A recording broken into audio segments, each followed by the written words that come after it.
34 different nations had a team participate in the UEFA Champions League group stages, but did you know that Slovakia had 4 different teams representing them? That is more different teams than nations such as Ukraine, Greece, Norway or their neighbours Czechia. Usually when teams from smaller leagues get that Champions League money, they begin to dominate their league and continue to qualify for European competitions. However, the fates of Slovakian teams after playing in the Champions League have been very mixed.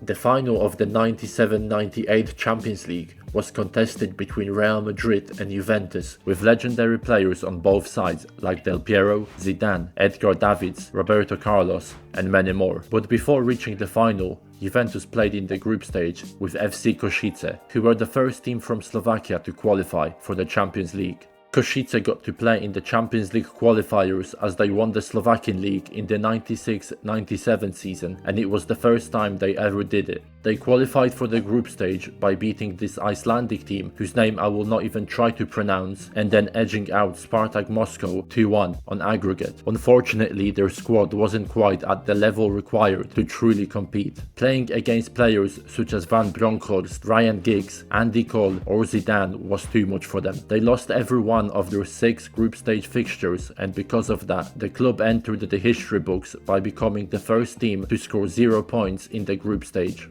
Despite struggles in Europe, they performed well in the league that season and won the Slovakian league for the 2nd season in a row. Around this time, they also bought 2 players for 700,000 euros, which is their all-time record that they won't beat because the club is now dissolved. Kosice were never a powerhouse in Slovakian football, and club's owner hoped to sell the club to foreign investors to capitalize on the short spell of success. However, the takeovers failed to materialize and dreams of building upon their Champions League participation fell away. Kosice slowly edged closer towards financial ruin, and in 2004, when they were on the brink of financial collapse, were offered help by the president of Steel Trans Ličartovce, Blažej Podolak. In 2004-05 season, FC Kosice in effect became reserve team of Steel Trans Ličartovce, playing in the 3rd division. In 2005, a little more parity was established between the 2 previously unlinked clubs, as they merged to become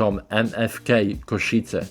They got promoted to the 1st division in 2006 and spent many years in the top division without ever challenging for the title. But they did win the Slovakian Cup twice and sold players such as Nemanja Matic to Chelsea, his brother Uros Matic to Benfica or Ondrej Duda to Legia. Despite that, they continued to have financial difficulties and they failed to obtain a license to play in the top division in 2015, after which the club was dissolved 2 years later in 2017. The second team to qualify from Slovakia was FC Petrzalka or Artmedia Petrzalka or Artmedia Bratislava, or, well, you get it. The club had a lot of different names and was renamed a lot of times for many reasons. I will refer to them as Artmedia Bratislava because that's what they were called when they qualified for Champions League in 2005-06 season. The club was founded in 1898 and initially played in the Hungarian league. After the war, they played in the Czechoslovakian football pyramid, where they spent most of their time in the 2nd division. After the split of Czechoslovakia, they quickly gained promotion to the 1st tier in 1996 and under coach Vladimir Weiss had their most successful period in the 2000s. Artmedia Bratislava finally won their first title in 2004-05 season, finishing 7 points clear of Zilina and securing qualification for the Champions League qualifiers in the process. The following season they achieved far more than anyone expected, and it all could have ended in the 1st round against Kairat Almaty from Kazakhstan. This matchup went to extra time, but the Slovakian team prevailed 4-3 on aggregate. Celtic was waiting for them in the next round, and what happened was one of the most insane ties in the Champions League qualifiers history.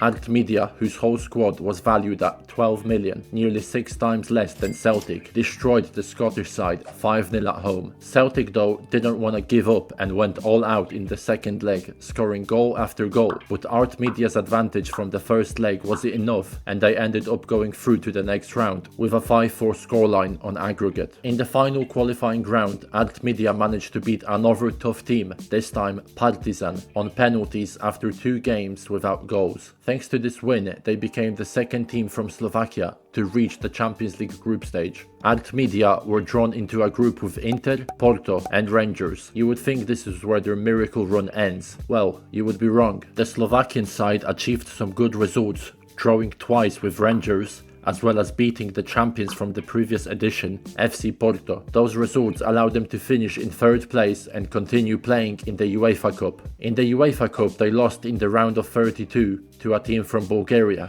Levski Sofia, 3-0 on aggregate. Artmedia continued to have success in the Slovakian league, finishing second, and then won a double in 2007-8 season after Vladimir Weiss came back to manage them after a 1-year spell in Russia. Weiss was a key figure in the success of Artmedia Bratislava, but so was their owner, one of the richest men in Slovakia, Ivan Kmotrik. In 2008, Kmotrik left for Slovan Bratislava, taking most of the club's sponsors and even players with him. Vladimir Weiss also left to manage the Slovakian national team. From that moment, it was all downhill for the team that changed their name again to FC Petrzalka in 2010. What followed was a series of relegations, and during the summer of 2014, the club went bankrupt. They found the successor of the traditional club, FC Petrzalka Academia, but that name was of course changed only few years later to FC Petrzalka. They had to start from the 5th division and currently play in the 2nd division in a stadium with a capacity of less than 2,000.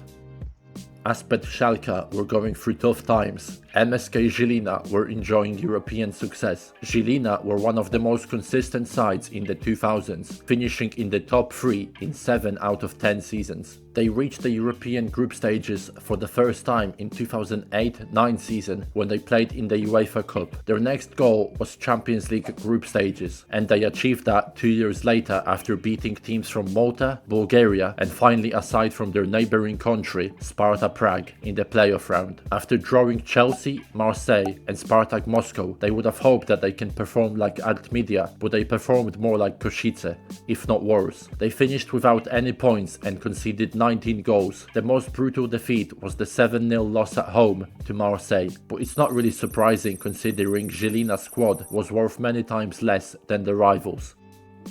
What is surprising, especially after hearing the 2 previous stories, is that Zilina managed to stay in the top division, continued to develop players and remained competitive domestically, winning the league in 2017 and finishing in the top 6 every season since then. However, COVID-19 hit them hard. The club entered liquidation in 2020 due to financial difficulties, but managed to survive the difficult period and focused on what they do best, producing talented players. The average age of their squad is only 22.9. They also have an affiliate club in Africa called MSK Zilina Africa FC, which produced some players that played for Zilina. Many of Zilina's ex-players went on to have careers in top European leagues, including David Hanko, Jakub Kiwior or Milan Skriniar. Skriniar's fee of 5.2 million euros is actually the second most expensive sale in the Slovakian league history. Finally, we arrive at the most recent Slovak club to feature in the Champions League. Slovan Bratislava, definitely the most historically successful football club in Slovakia. Slovan's legacy spans both the Czechoslovak and Slovak eras. They clinched the Czechoslovak First League title 8 times, with an additional 10 runner-up finishes. Following the dissolution of Czechoslovakia, Slovan went on to dominate the Slovan Super League, winning it 15 times, more than double the tally of any other team. While their dominance slowed down during the 2000s, a major turning point came in 2008 when the club was taken over by Ivan Kmotrik. Since then, Slovan has consistently remained a top 3 side in Slovakia, claiming 11 league titles under his ownership, including an ongoing streak of 7 consecutive championships. Their most recent campaign, the 2024-25 season, saw them finish 18 points clear of second place, an emphatic display of domestic supremacy. However, this domestic success did not immediately translate into Champions League group stage appearances. Slovan failed to qualify despite multiple attempts, although they did reach the Europa League group stage on 3 occasions. In 2019, they earned their first ever group stage victory in Europe, defeating Besiktas, but failed to win any of their other 17 group stage matches across all appearances. The year 2021 proved to be a pivotal one for the club for two key reasons. First, Vladimir Weiss, the architect behind Artmedia Petrzalka's iconic 2005 Champions League run, returned to Slovan as the head coach. Secondly, UEFA introduced the Europa Conference League, a competition that would provide Slovan with a consistent European platform. Over the next 3 seasons, Slovan participated in the Conference League, gaining crucial experience, financial reward, and UEFA coefficient points. In the 2022-23 edition, they topped their group ahead of FC Basel, a historic achievement, although they would ultimately fall to the Swiss side on penalties in the round of 16. In the 2024-25 season, Slovan entered the Champions League in the first qualifying round as a seeded team. They navigated their way past Struga from North Macedonia, demolished Celje from Slovenia, and overcame Apoel, a former Champions League knockout stage participant. For just the second time in their history, Slovan reached the playoff round, but this time the outcome would be different. Their opponents were FC Midtjylland of Denmark. The first leg, played away, ended in a tense 1-1 draw. In the return leg at home, Slovan opened the scoring, only for the visitors to strike twice in response. But late drama happened. An 82nd minute equalizer, followed by a stunning long-range strike 4 minutes later, sealed Slovan's qualification for the league phase. Their success was heavily underpinned by the experience of their veteran core. Key contributors included Juraj Kučka, Kevin Wimmer, Guram Kasia, and Vladimir Weiss, the son of the manager, all aged 30 or above, bringing in composure and leadership to crucial fixtures. Yet in the Champions League phase, Slovan's dream quickly soured. Despite playing 8 matches instead of 6, they lost every single one, finishing 35th out of 36 teams, and became the third Slovakian club to end a European group stage campaign with 0 points. Still, their future appears significantly brighter than the fate of Kosice or Petrzalka. They have dominated Slovak football for years, gradually building a competitive squad through consistent European exposure and investment. Their current squad is valued at 32 million euros, nearly 3 times that of their closest domestic rival. Also, the modern Champions League offers far greater financial reward than in the past. Despite their disastrous group stage campaign, Slovan still earned 22 million euros, a sum that virtually guarantees continued domestic dominance. Finally, Slovan remains the biggest football brand in Slovakia, boasting one of the country's largest fan bases and the highest average attendance in the league this season. With their infrastructure, resources and leadership in place, it's difficult to imagine them suffering the same fate as Kosice or Petrzalka.